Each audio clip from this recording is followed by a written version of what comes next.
Bog svima, dobrodošli na moj kanal, dobrodošli u još jedan video. Evo me u jednom malo drugačijem okruženju.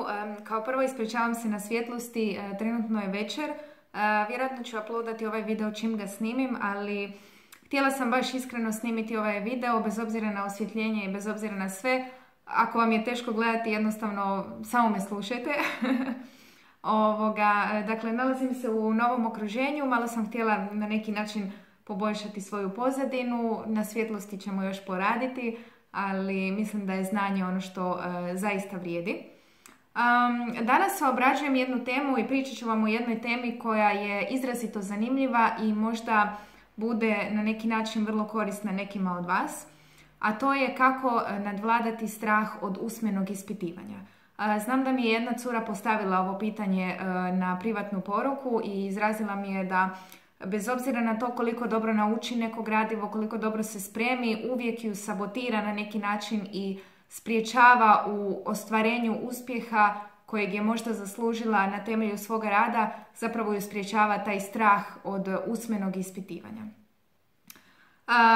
Prije nego što krenem, dakle, želim dati nekakvu podlogu odakle zapravo meni to znanje koje imam ili odakle ovi savjeti koji ću vam danas dati, odakle meni oni. Kao prvo, studirala sam na fakultetu gdje je usmeno ispitivanje i zapravo usmeno izlaganje doslovno sve.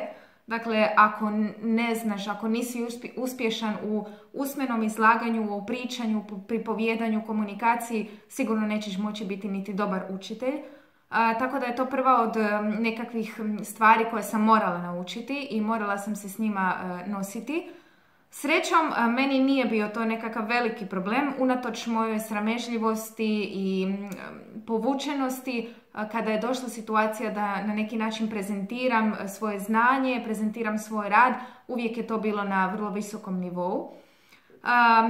Sad ću vam objasniti kako, ali isto tako ono što želim reći je da sam vidjela djevojke na svome fakultetu koje su se izrazito mučile, koje su jako voljele ono što će raditi, jedva su čekale postati učiteljice, ali kada je došao trenutak za prezentiranje seminara, za nekakvu debatu, za usmeno ispitivanje, tu bi se nekako zaledile, a da ne pričam o tome da smo morali na višim godinama držati satove u razredu pred komisijom, dakle pred svim onim ljudima koji doslovno apsolutno sve znaju o tome što ti upravo radiš, a ti si student koji po prvi put to radi. Vrlo je bilo paralizirajuće za neke djevojke i nisu bile toliko uspješne kao što su mogle biti jer su se pripremile fantastično.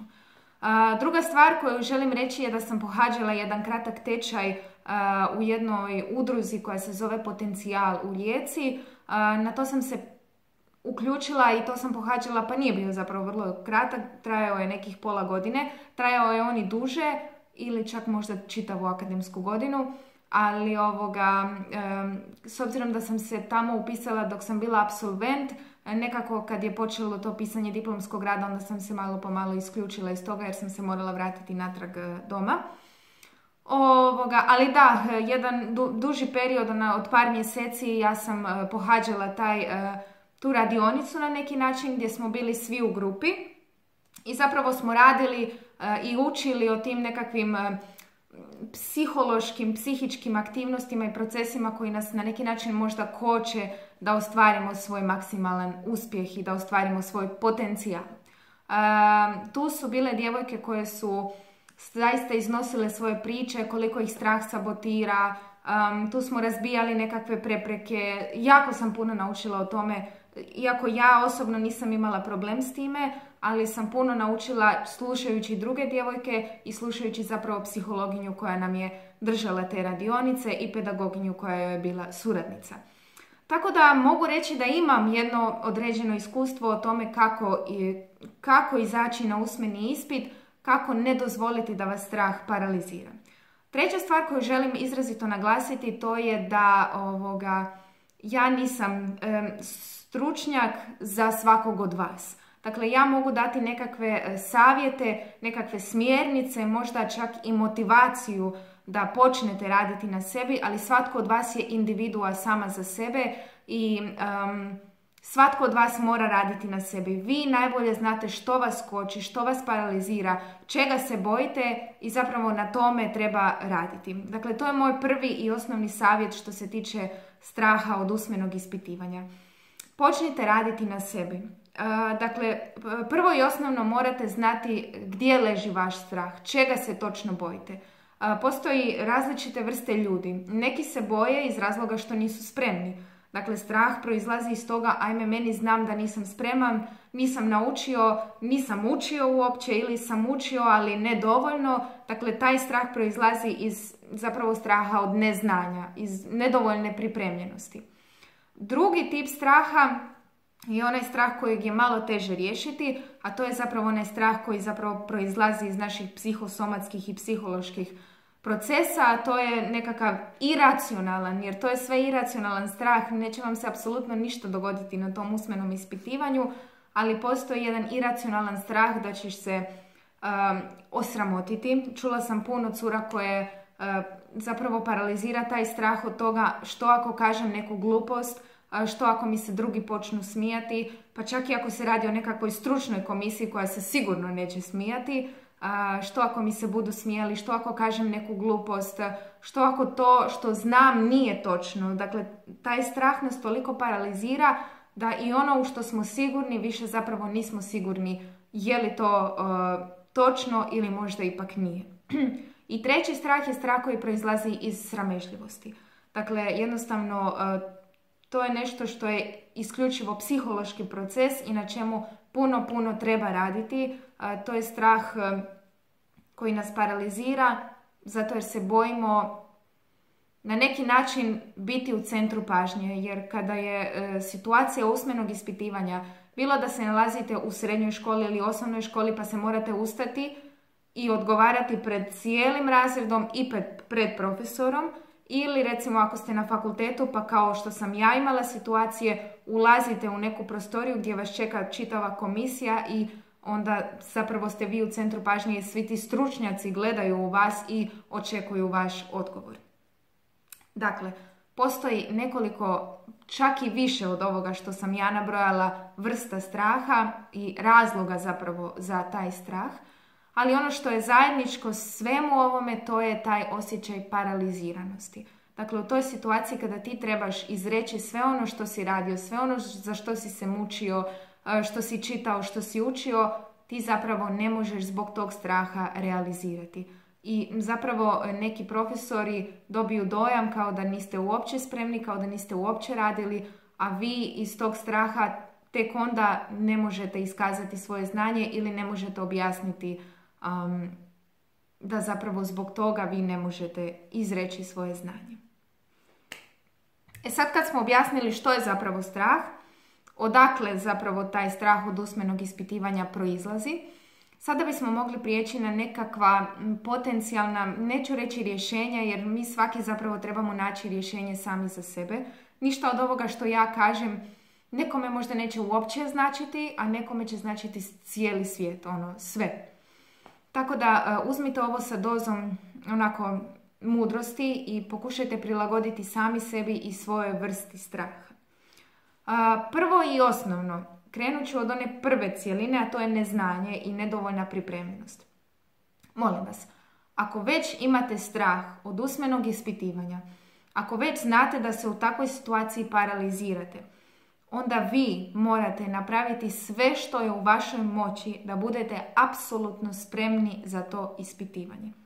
To znači organizacija učenja, planiranje učenja, početi učiti na vrijeme, apsolutno svaki zarez, svaku točku, svaku riječ, svaku rečenicu razumjeti, dovoljno raščlaniti u svojoj glavi da biste u svakoj situaciji koju vam profesor postavi pitanje, jer profesori često znaju postaviti pitanje za razumijevanje, da provjere jeste li razumjeli to što ste čitali.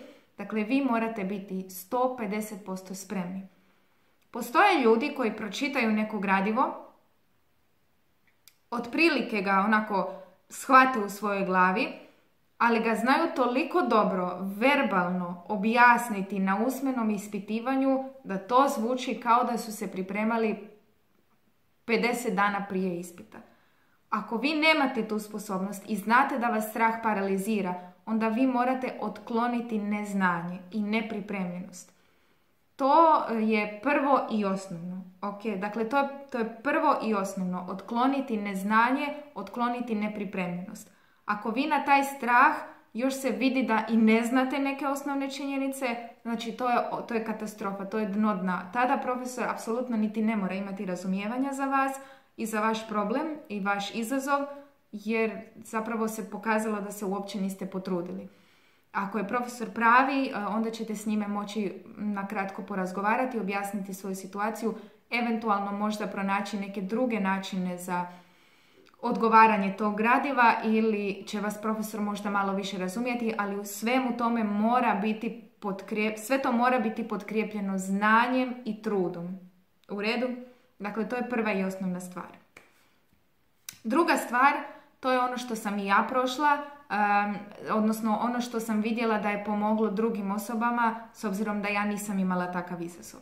A to je, dakle, uključite se u nekakve radionice, uključite se u grupe koje se bave isključivo pomaganjem u minimaliziranju ili čak otklanjanju toga straha. Dakle, imala sam djevojke u toj grupi, mi smo bili grupa, nije to bila grupa za otklanjanje straha od usmenog ispitivanja, ali bila je grupna podrška. Dakle, ja sam došla tamo da naučim neka nova znanja, da ih možda mogu primijeniti u razredu, ne zbog nekog svojeg izazova, ali iz želje za više znanja. Dakle, djevojke su radile brojne vježbe, dakle vježbe od toga da razbijaš neke predrasude, da razbijaš neke strahove od sebi. Tu je grupa, malo po malo se radilo nekakvo povjerenje između te grupe, da bi onda djevojke kasnije mogle iznijeti svoj izazov i polako grupno ga rješavati. Dakle, imate jednu malu grupicu koja vam priraste zapravo srcu, to nisu nepoznati ljudi pred kojima, ili komisija pred kojom sad vi morate odgovarati, i onda u takvoj grupi se puno lakše oslobađate toga straha. Dakle, njih su stavile u situaciju kada moraju nešto napisati i onda to prezentirati usmeno čitavoj toj grupici. I stajale su, dakle, u sredini kruga i pričale su svojoj grupi. Na taj način su malo po malo počele osjećati kako je to kad ipak razgovaraš s ljudima, kada ipak prezentiraš nešto, kada odgovaraš na neka pitanja, a drugi te slušaju. Na taj način će vam ta situacija postati ipak malo prirodnija i možda se ukloni taj strah. Dakle, uključite se u nekakve takve radionice. Treća stvar je dajte si pozitivne afirmacije iz dana u dan. Dakle, to je nešto novo što sam ja otkrila i što ja primjenjujem u nekim drugim situacijama koje meni predstavljaju izazov. Dakle, stani pred zrcalo i svaki dan kaži sama sebi ja to mogu. Ili sam sebi ja to mogu, nije ništa strašno, neće mi se ništa dogoditi, bit će sve u redu. Čak i ako kažem neku glupost, neće mi se nitko smijati, čak i ako se počnu smijati, baš me briga. Iz svake situacije mogu nešto naučiti. Jednostavno ja to mogu, nisam nesposoban, nego sam sposobna, inteligentna jedinka koja može apsolutno sve što poželi, pa čak i usmeno odgovarati. Oni su ovdje da mi pomognu, oni su ovdje da ispitaju moje znanje, a ja sam potpuno spreman. Dakle, to je ona prva stavka. Morate biti spremni da bi sami sebe mogli uvjeriti da vi to zaista možete. Dakle, govorite si te rečenice jer zaista pomažu u dizanju samopouzdanja, u dizanju motivacije. Izgovarajte si te rečenice radi sebe samih. Ja znam da to nekad možda zvuči glupo, zvuči možda neobično, ali vjerujte mi, ako sami sebe uvjerite da vi to možete, nitko drugi vam neće moći stati na put. I posljednji savjet koji imam za vas, to je pokušajte se opustiti na neki način. Pokušajte, ja znam koliko to može biti paralizirajuće, osobito dan ili dva prije kada znate da vam se sprema neko usmeno odgovaranje, usmeno prezentiranje, vi ste u komi, znači 2 do 3 dana prije. Ako ne i duže. Vas paralizira to, čak čitala sam na nekom forumu da jednu djevojku to paralizira u svakodnevnom životu, znači to je katastrofa. To zbilja ne bi trebalo biti tako. Pokušajte se opustiti, pokušajte možda čak i meditirati ako vam odgovara.